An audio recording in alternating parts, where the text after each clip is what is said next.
오늘은 정결한 마음 주시옵소서 찬양 함께 하시겠습니다.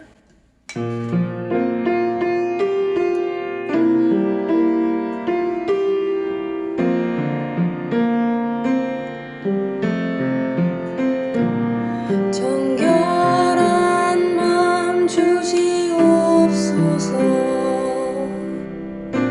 오 주님 정직한 영을 새롭게 하소서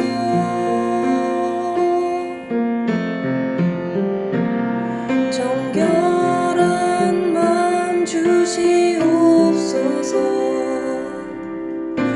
오 주님 정직한 영을 새롭게 하소서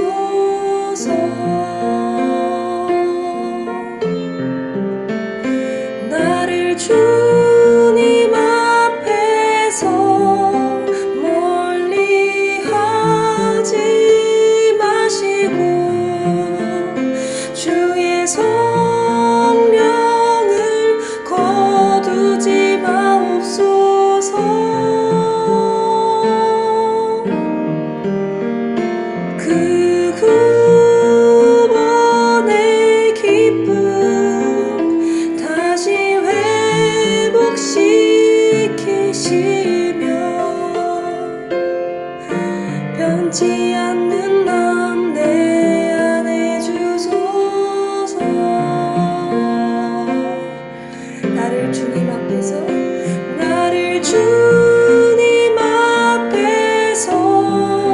멀리 하지 마시고 주의 성령을 거두지 마옵소서 그 구원의 기쁨 다시 회복시키시며 변치 않는 맘 내 안에 주소서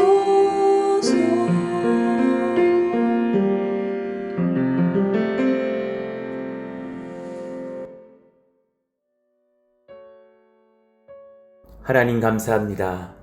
우리를 사랑하셔서 오늘 이 시간 여기까지 인도하시니 감사합니다. 함께 교회를 개척하며 또 뜨겁게 은혜를 구했던 그 1월의 예배가 어제와 같은데 벌써 8월을 맞아서 또 하나님 앞에 쉼없이 예배하게 하시니 감사하고 예배를 드릴 만한 여건과 힘과 지혜와 권세를 주시니 감사합니다. 하루하루 하나님의 말씀을 받으며 지혜를 얻기를 원하며 분별력을 얻기 원하고 사랑의 능력 얻기를 원합니다. 성령께서 함께 하시고 기름 부어 주시옵소서.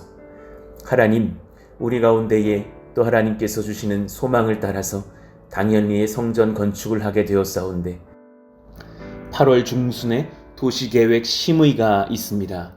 성령께서 긍휼히 여겨주셔서 그 모든 심의 과정들도 순적하게 그렇게 지나가게 하여 주시고 승인을 잘 받고서 8월 말 9월 초에는 그렇게 같이 예배하며 첫삽을 뜨며 공사할 수 있도록 주님께서 은혜 베풀어 주시기를 원합니다. 그 모든 상황들 주님께서 기름 부어 주셔서 하나하나 작은 섬세한 생각과 계획까지도 또 날씨까지도 또 공사가 시작되면 그렇게 인부들이 와서 같이 수고하고 했을 때에 안전사고 하나 나지 않도록 붙드시고 인도하시기를 원합니다. 필요한 모든 것들 하나님께 맡겨드리오니 긍휼히 여겨주시고 선한 지혜를 따라서 은혜 가운데 하나님 그렇게 복을 얻을 수 있는 교회 건축이 되게 하여 주시옵소서.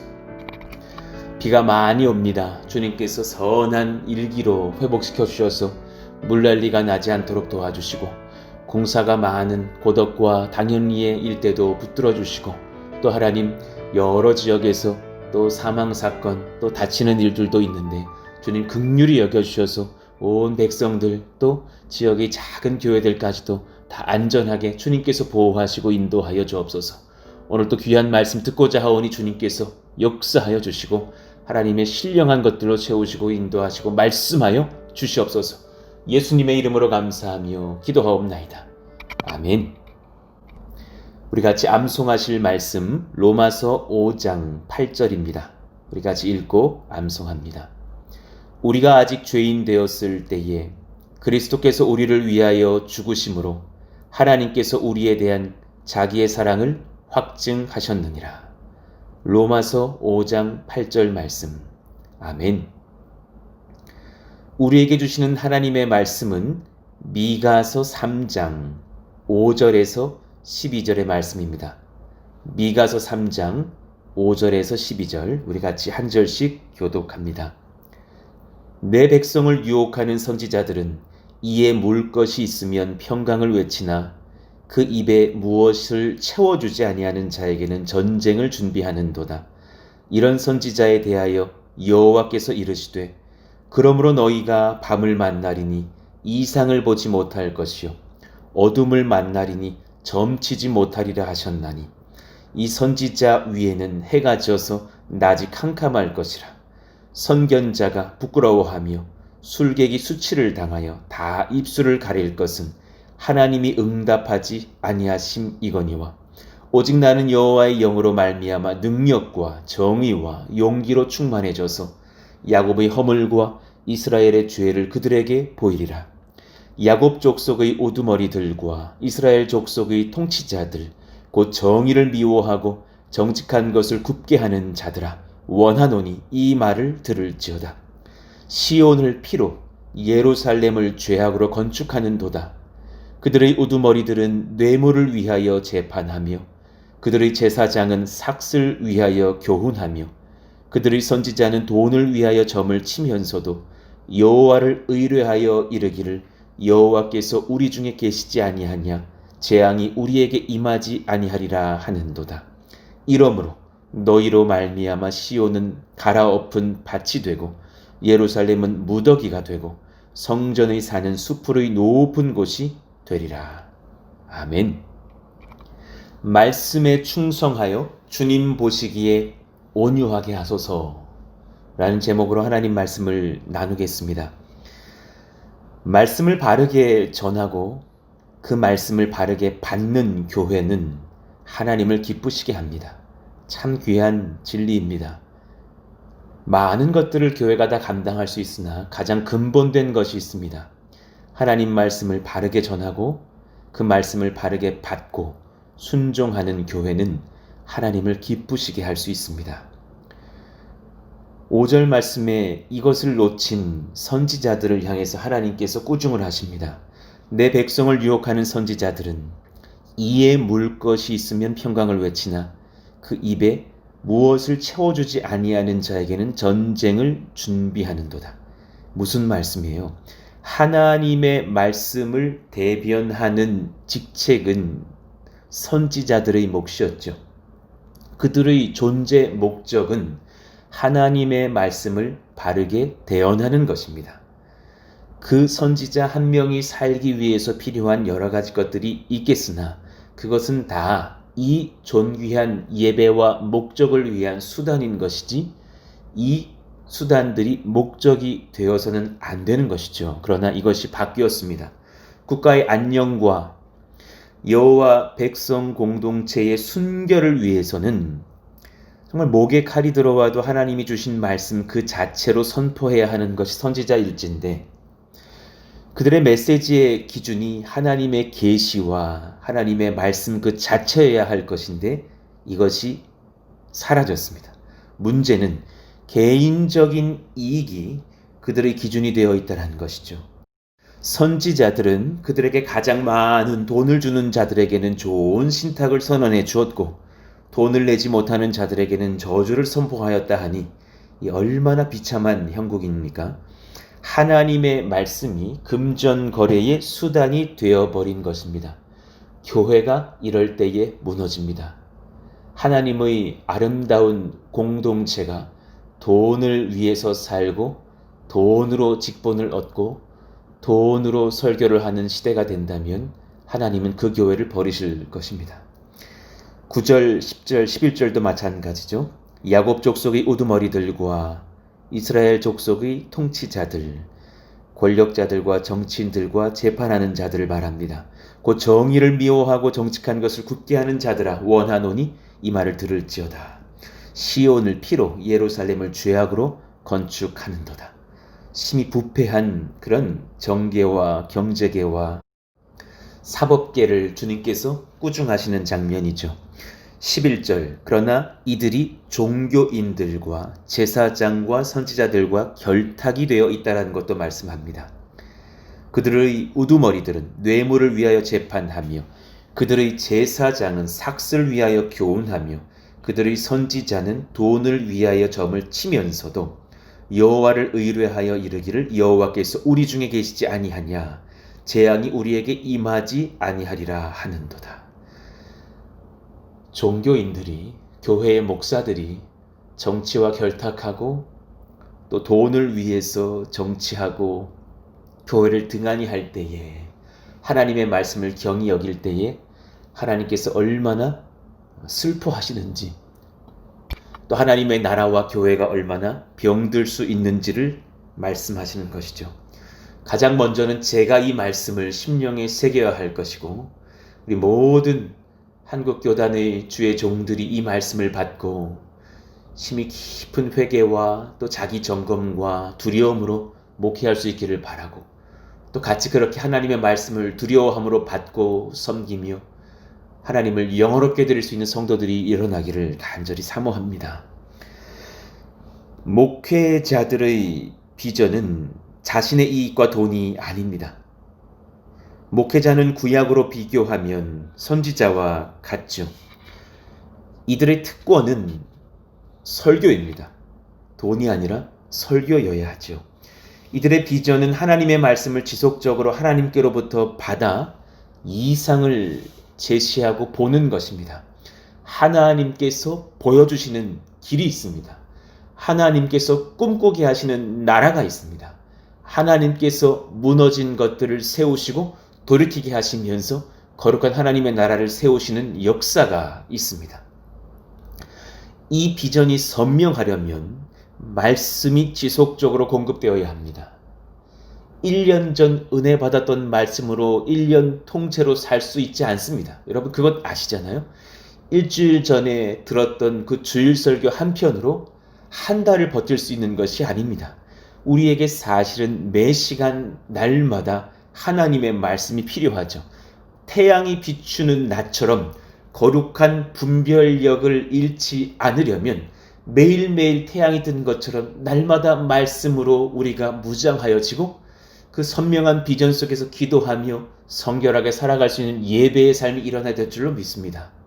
그러니 선지자의 비전은 말씀을 주님께 받고 바르게 대언하는 것이고 오늘날 우리 목회자들의 비전은 말씀을 성경을 통하여 하나님께 받고 바르게 성도들에게 불신자들에게 선포하는 것입니다. 그러니 저에게 우리 사랑하시는 목회자들에게 이 열망이 있어야 합니다. 이를 위해 많은 것들을 견딜 희생과 각오가 필요합니다. 이 한 가지가 최고의 열망이어야 합니다. 이를 위해 기도하는 성도들의 내조도 필요합니다. 목회자도 가정이 있어야 되죠. 맞습니다. 목회자에게도 삶의 필요가 있습니다. 목회자도 아내의 내조가 강력하게 필요하고 크진 않더라도 가족이 머물 집이 필요하고 그의 건강과 가정의 안녕이 유지되어야 합니다. 맞습니다. 어느 정도의 쉼도 여가도 사역 중에 필요할 것입니다. 그러나 그런 것들이 많은 것들이 필요하겠으나 이것이 메인은 아닙니다. 가정의 안녕을 위해서 목회할 수 없고 내 경제적인 이득을 위해서 말씀 전할 수 없으며 내 자식 새끼들을 위해서 목회하는 것이 아닙니다. 그것은 하나님이 주신 건강한 목회자의 말씀 선포를 위한 선물이지 주된 것은 아닙니다. 수많은 목회자들이 이것을 혼돈한 것을 봅니다. 그것은 메인이 아닙니다.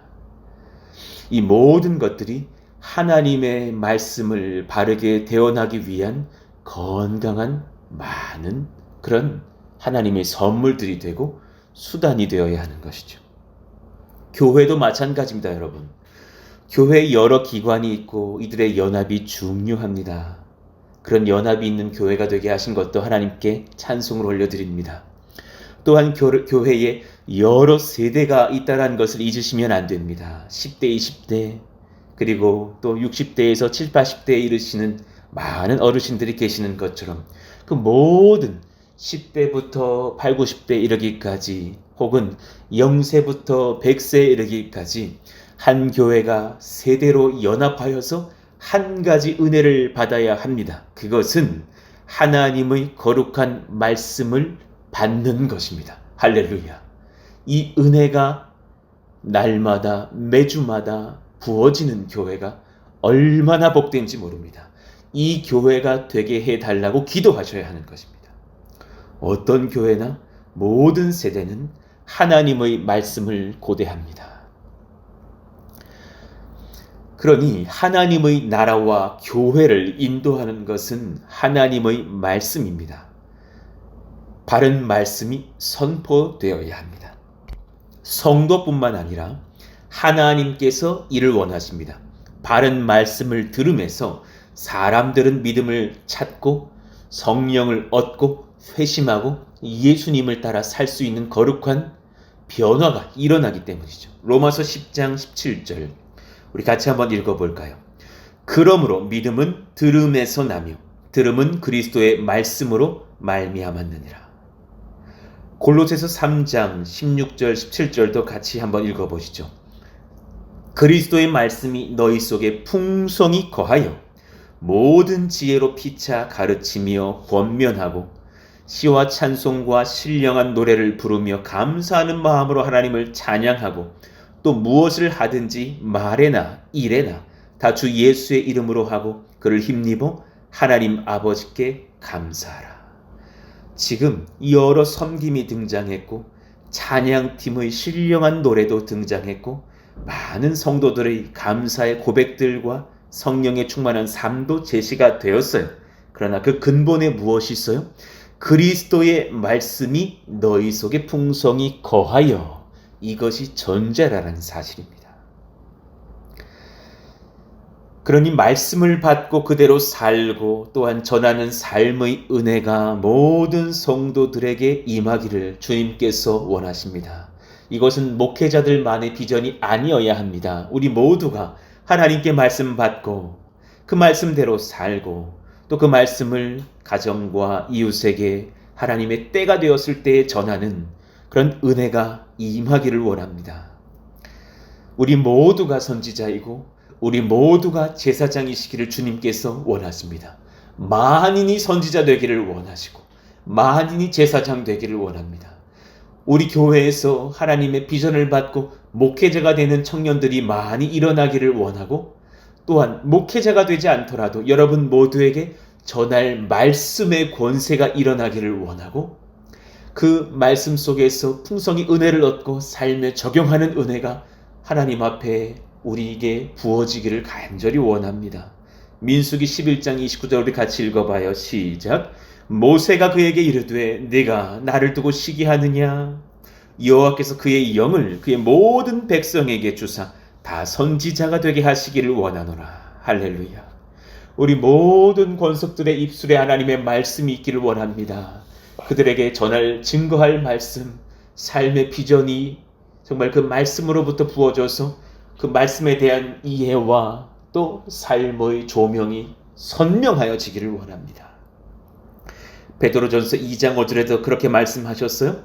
너희도 산돌같이 신령한 집으로 세워지고 예수 그리스도로 말미암아 하나님이 기쁘시게 받으실 신령한 제사를 드릴 거룩한 제사장이 될지니라. 여러분 그런 비전을 품으시기를 원합니다. 온 고륙들이 하나님의 거룩한 제사장 되어서 여러분의 가정이 신령한 집으로 세워지기를 원합니다. 베드로전서 2장 9절도 마찬가지. 우리 같이 읽읍시다. 잘 아시는 말씀 우리 암송하는 마음으로 읽어봐요. 그러나 너희는 택하신 족속이요 왕같은 제사장들이요 거룩한 나라요 그의 소유가 된 백성이니 이는 너희를 어두운 데서 불러내어 그의 기이한 빛에 들어가게 하신 이의 아름다운 덕을 선포하게 하려 하심이라. 할렐루야. 그의 소유된 백성, 얼마나 거룩한 말씀이에요. 우리가 교회를 소유하는 것도 아니고 우리가 우리의 삶의 소유를 염려하는 것도 아니라 우리는 주님께 그 모든 것을 맡겨드려야 합니다. 왜냐하면 주님의 소유된 백성이기 때문입니다. 그때 우리가 거룩한 직책을 받습니다. 왕같은 제사장, 택하신 족속, 거룩한 나라가 될 것입니다. 하나님, 그런 은혜를 체험하는 우리 사랑하시는 권속들 되게 하여 주옵소서. 이 말씀을 듣는 모든 사랑하시는 형제 자매들에게, 우리 사랑하시는 모든 성도님들에게 이 은혜가 부어지기를 원합니다. 얼마나 애쓰고 수고하며 사셔요. 이 말씀을 밤에 받으시는 분들은 얼마나 피곤한 중에 하루를 마치고 이 말씀을 지금 받고 기도하는가요? 또 아침에 깨어서 이 말씀을 받으시는 분들은 또 이 하루를 건강하게 감당하기 위해서 말씀 앞에 서며 기도하는 것이 아닙니까? 여러분에게 하나님께서 말씀하십니다. 사랑하는 내 딸아, 내 아들아, 너는 나의 택한 받은 족속이요 왕같은 제사장이요 거룩한 나라라 부를 것이라. 너를 세상이 감당치 못할 것이요 하나님의 나라가 너로 인해서 세워질 것이며 너의 가정의 후대가 너로 인해서 복을 받을 것이고 너의 몸된 교회가 너를 통하여 부흥할 것이며 너가 필요한 모든 것을 내가 공급하며 너의 병은 내가 치료할 것이고 하나님 나라로 초대를 받을 그때까지 하루하루 내가 눈동자처럼 보호할 것이라. 염려하지 말고 담대함이 성령의 충만을 받을지어다. 이 은혜가 우리 가운데 부어지며 그 최고의 권세로 오늘 여러분에게 또한 말씀을 주시는 것이 아닙니까? 하나님의 말씀을 모두가 받고 그 말씀 안에서 꿈을 꾸며 순종하며 누군가에게 그 말씀을 전할 수 있는 우리 모두가 되기를 소망합니다. 얼마나 아름다운 하나님의 꿈인지 모릅니다. 세상이 감당치 못할 거룩한 공동체 되기를 원합니다. 그런 푸른숲 동산 교회와 우리 모든 조국교회가 되기를 원합니다. 이 말씀을 들으시는 모든 권속들의 가정과 교회가 하나님 앞에 그렇게 풍성한 말씀과 부흥의 복이 임할 줄로 믿습니다. 세상의 판단으로 볼 때에 여러분, 세상에서 제일 불쌍한 사람이 있다면 누굴까요? 세상의 기준으로라도 자신이 어떤 일을 하는데 그 일을 좋아하지 않는 사람, 늘 행복하지 않을 거예요.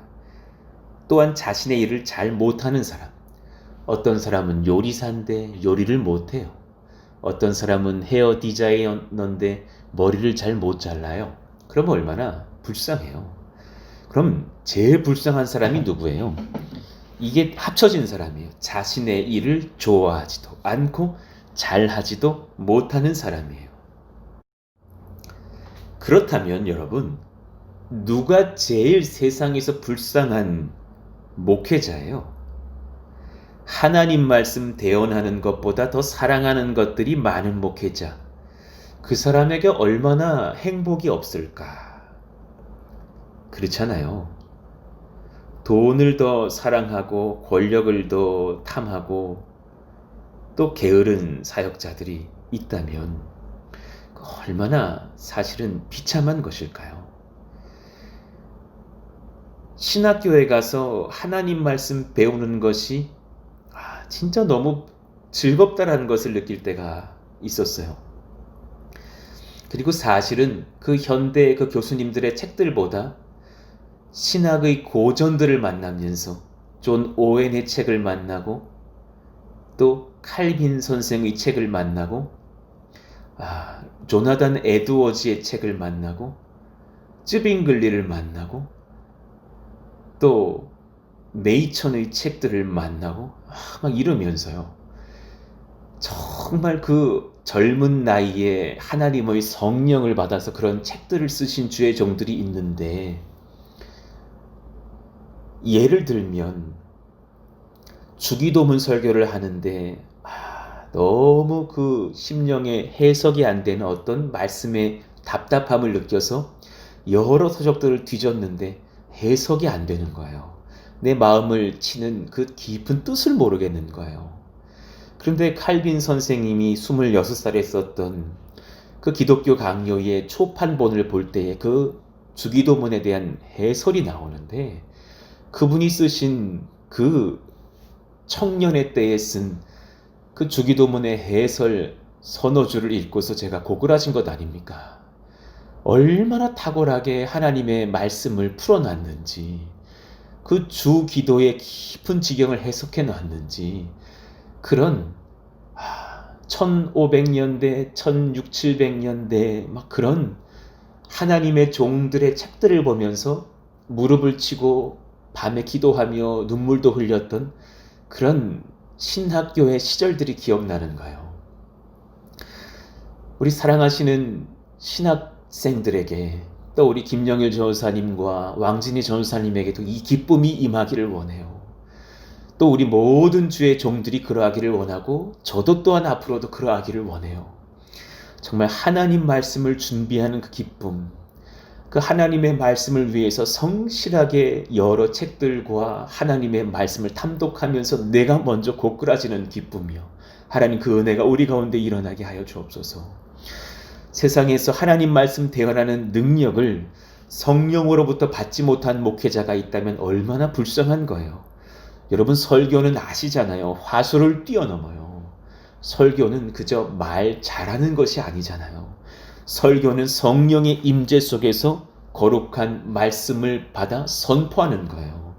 설교는 성령의 임재 속에서 하나님의 거룩한 말씀을 받아 선포하는 거예요. 설교는 선포예요. 설교는 웅장한 외침이에요. 하나님 그 은혜를 받은 설교자들이 일어나게 하여 주세요. 그러니 여러분, 이 두 가지를 모르는 목회자가 있다면 세상에서 가장 비참한 목회자일 거예요. 하나님 말씀 대언하는 것이 기쁘지 않고 하나님 말씀 대언할 성령의 능력을 받지 못한 종들이 있다면, 제가 여러분 그런 몹쓸 종 되지 않도록 긍휼히 여겨주시고 날마다 기도해 주세요. 날마다 그 은혜가 필요한 것을 많이 느끼거든요. 그러면 여러분, 세상에서 가장 불쌍한 교회는 무엇일까요? 그런 지도자가, 그 말씀의 은혜를 받지 못한 지도자가 지도하는 교회, 얼마나 불쌍해요. 그리고 그 목회자 아래에서 서로 분열하고 상처받으면서 말씀에 기갈한 성도들로 가득 찬 교회, 진짜 비참한 교회예요. 그러면서 그 교회가 내 교회라 여기고 최고라 여기면서 목에 힘을 주고 있는 그런 성도들로, 그런 지도자들로 가득 찬 교회라면 정말 어리석고 가슴 아픈 교회가 될 거라는 것이죠. 그런 사건들을 향해서 하나님께서 무엇이라 말씀하십니까? 6절부터 한번 보십시다. 그러므로 너희가 밤을 만나리니, 낮이 아니에요, 밤이래요. 이 이상을 보지 못할 것이요 어둠을 만나리니 점치지 못하리라 하셨나니, 이 선지자 위에는 해가 져서 낮이 캄캄할 것이라. 선견자가 부끄러워하며 술객의 수치를 당하여 다 입술을 가릴 것이 하나님이 응답하지 아니하심 이거니와. 우리 8절 같이 한번 읽어봐요. 오직 나는 여호와의 영으로 말미암아 능력과 정의와 용기로 충만해져서 야곱의 허물과 이스라엘의 죄를 그들에게 보이리라. 미가의 자기 고백이에요. 성령으로 충만하여져서 미가가 자기 고백을 하는 거예요. 저 이요한 목사도 이 고백하는 목사이기를 원하고, 우리 모든 성도들의 입술이 이 고백을 할 수 있는 성도들의 고백이 성령의 충만과 거룩한 분별이 임하기를 원해요. 오직 나는 여호와의 영으로 말미암아 능력과 정의와 용기로 충만하여져서 야곱의 허물과 이스라엘의 죄를 그들에게 보이리라. 나는 그들과 함께 타협하지 않으리라. 내가 이 세상 사람들과 같이 직장생활 하지 않으리라. 내가 이 세상 사람들처럼 그렇게 하나님 앞에 주는 없다 말하며 돈을 사랑하며 살지 않으리라. 내가 세상에 무너져가는 교회들 속에서 하나님의 정말 거룩한 빛을 받고 감당할 몸된 교회를 세우리라. 12절에 이러므로 너희로 말미암아 시온은 갈아엎은 밭이 되고 예루살렘은 무더기가 되고 성전의 살은 숲으로의 높은 곳이 되리라. 그러할지라도 남은 자들이 있다는 것을 여러분 아시고 힘을 내시기를 원합니다. 그러니 말씀을 정리합시다. 주 앞에서 우리의 말씀에 대한 부르심에 충성하여 목적을 바꾸지 않고 끝까지 겸손하게 하옵소서. 우리 이 문장 같이 한번 읽어봐요. 주 앞에서 우리의 말씀에 대한 부르심에 충성하여 목적을 바꾸지 않고 끝까지 겸손하게 하소서. 이렇게만 살 수 있다면 더 소원이 없겠습니다. 자신의 소명을 명확히 받고 끝까지 충성하는 목회자들이 일어나게 하여 주옵소서.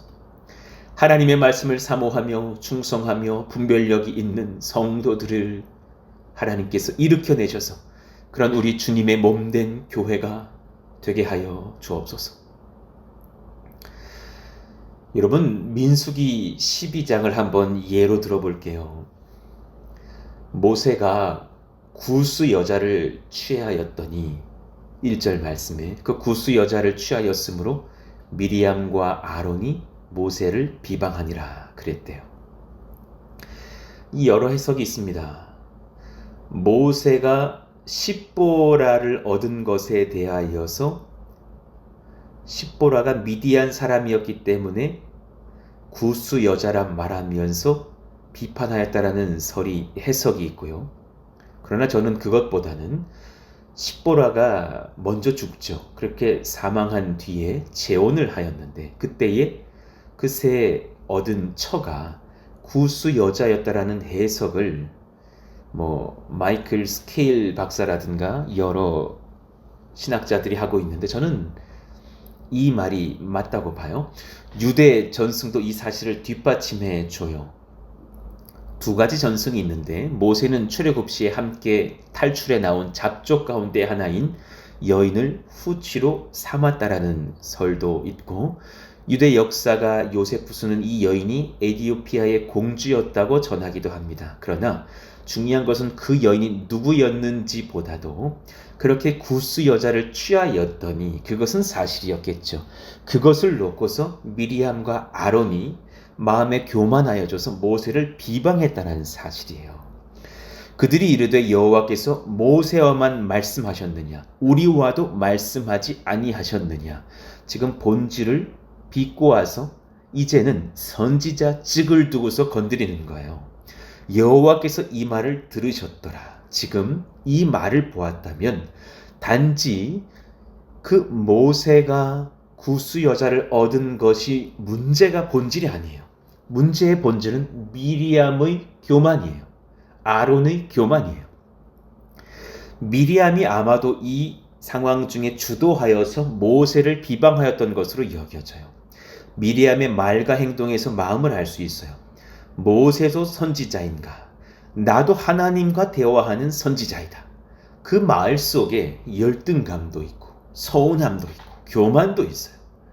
그러니까 홍해를 건넌 뒤에 그의 찬송시가 있었잖아요. 미리암이 막 찬송으로 고백할 때에 그 성경에도 그 말씀이 기록될 만큼 그도 성령의 사람이었다는 것은 우리도 인정해요. 그러나 그 마음에 교만이 들어와서 모세를 업신여기면서 나도 모세와 동등된 자다라고 말하는 그 말에 교만이 있는 거죠. 그러다가 그 마음속에 분명히 흠 잡을 것을 찾았을 거예요. 모세 내가 이 벼르고 있다가 흠이 하나 있나 보자 했을 때에 아니 이스라엘 백성도 많은데 구스 여자를 선택한 모세 행동이 눈에 들어온 거예요. 그러나 여러분 분명히 하나님의 의도가 있는 만남이었을 거예요. 이스라엘 백성들 중에서 또 철을 얻었다면 이스라엘 백성들 중에서도 분열이 있었을지도 몰라요. 그리고 하나님께서 이방인들에게도 구원을 선포하신다라는 메시지에서 그렇게 이스라엘을 따라왔던 구원을 소망했던 하나님을 믿는 잡족 중에 한 여인을 후추로 얻었을 확률도 높아요.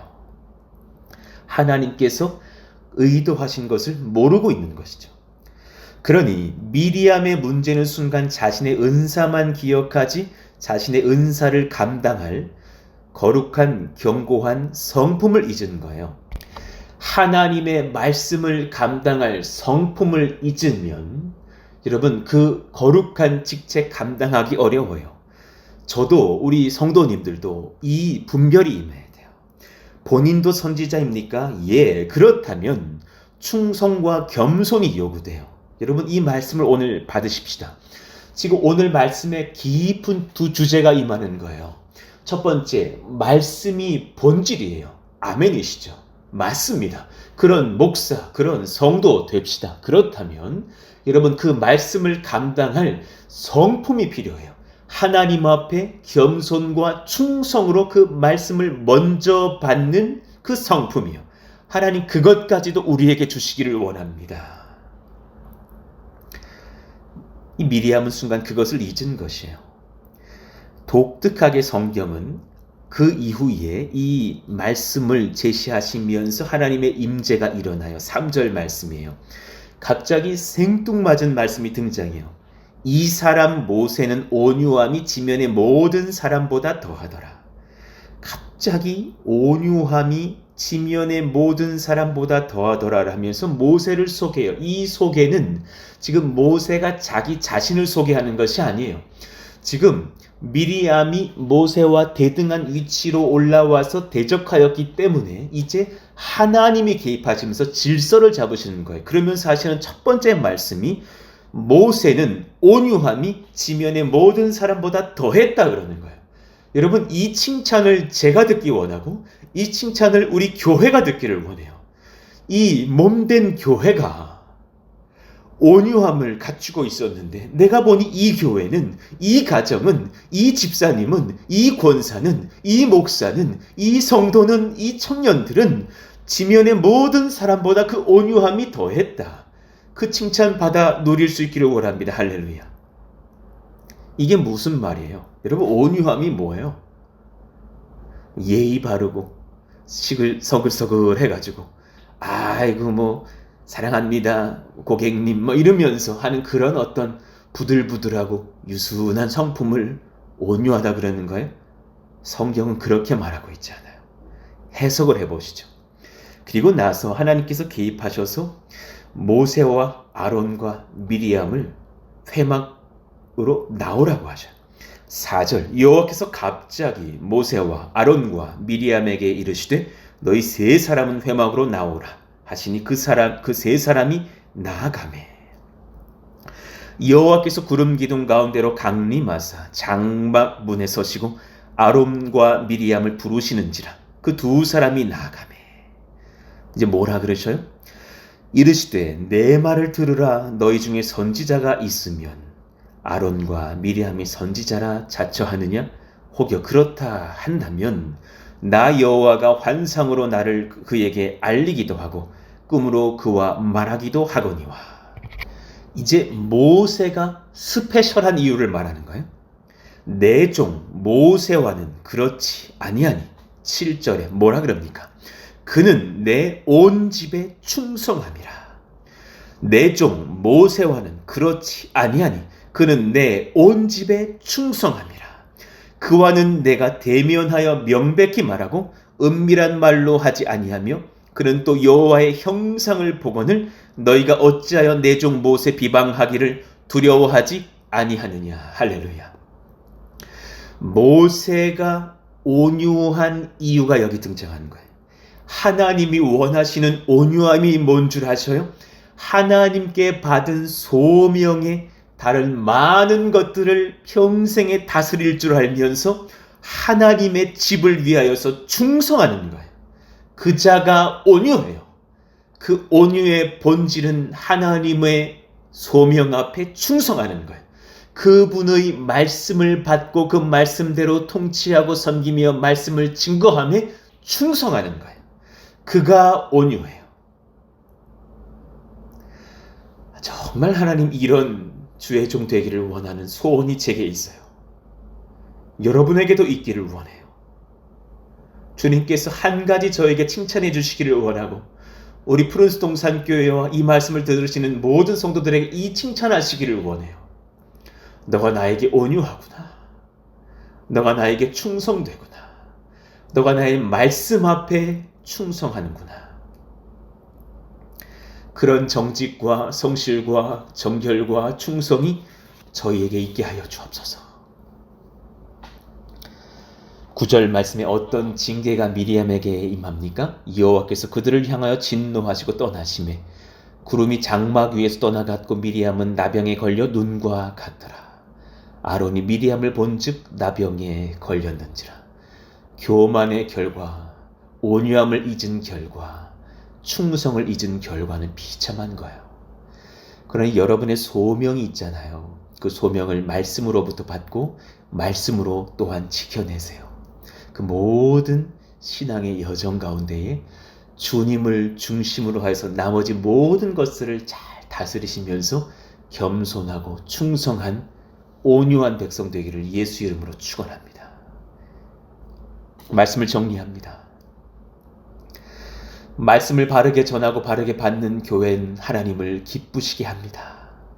그런 교회가 되게 하여 주십시오. 말씀을 받고 그대로 살고 또한 전하는 삶의 은혜가 모든 성도들에게 임하기를 주께서 원하십니다. 그러니 말씀에 대한 비전을 잃어버리고 그 일들을 수단으로 하여서 나의 이익과 영광을 남기려고 할 때에 내 머리를 들려고 하고 교만한 증상들이 일어날 때에 목회자와 교회는 세상에서 가장 비참하고 어리석은 존재가 될 것입니다. 그러니 여러분, 말씀을 받았다면 온유함도 받읍시다. 주 앞에서 우리 말씀에 대한 부르심에 충성하여 목적 바꾸지 않고 끝까지 겸손하여서 이 사람 모세는 지면의 모든 사람 위에 최고로 온유했다라는 칭찬처럼 그 하나님의 칭찬과 기쁨을 얻고서는 우리 몸된 거룩한 교회가 되기를 예수의 이름으로 축원합니다. 우리 이 찬양 한번 부르시고 기도하실까요? 정결한 마음 주시옵소서. 하나님 정직한 영 주시기를 원합니다. 주의 말씀 앞에서 나를 멀리하지 마시고 주의 성령 거두시지 않으시기를 원합니다. 끝까지 온유하고 충성하여서 구원의 기쁨 얻게 하여 주옵소서. 내 살아있는 한 이 신령이 변치 않게 하시기를 원합니다. 우리 같이 한번 고백하고 기도하시죠.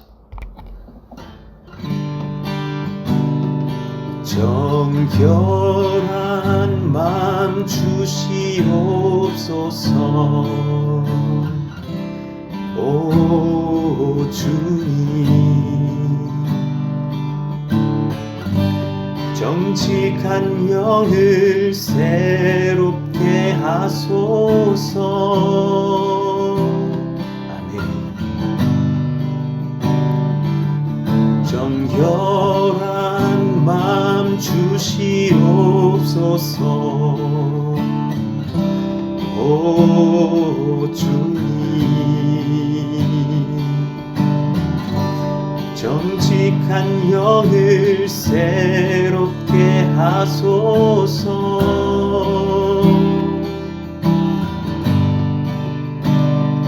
나를 주님 앞에서 멀리하지 마시고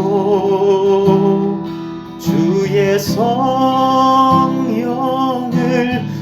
거두지 마옵소서.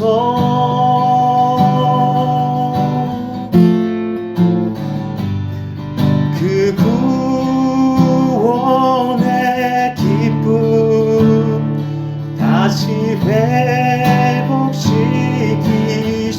회복시키시고 변치 않는 맘 내 안에 주소서. 나를 주님 앞에서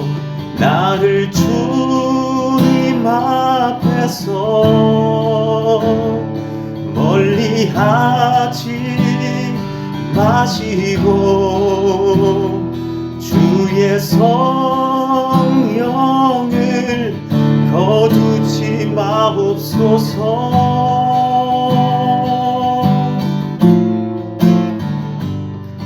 그 구원의 기쁨 다시 회복시키시고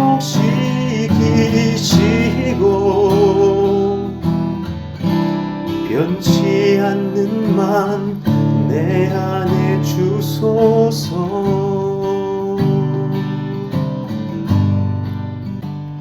함께 기도하실까요? 하나님, 오늘 말씀을 기억하면서 우리 가운데 하나님께서 정결한 영을 부어주셔서 하나님 신실하고 충성하며 온유함으로 그 말씀을 받고 누리며 증거하며 하나님을 영화롭게 드리는 아름다운 교회가 되게 하여 주시옵소서. 오늘 말씀을 기억하시면서 주여 한번 부르짖고 기도합니다. 주여! 하나님 감사합니다. 우리 가운데 주님께서 오늘 귀한 말씀을 또 미가 선지자를 통하여 받게 하시니 감사합니다. 말씀 바르게 전하고 바르게 받는 교회 되게 하여 주시며 그 말씀 받고 그대로 살고 또 전하는 삶의 은혜가 우리 모든 권속들에게 임하기를 원합니다. 온유한 마음 주십시오. 정결한 마음 주십시오. 그래서 수단과 목적이 변하지 않도록 도와주시고 뒤바뀌지 않도록 도우시며 주를 위해서 삶을 드리는 우리 모두가 될 수 있도록 은혜 베풀어 주시옵소서.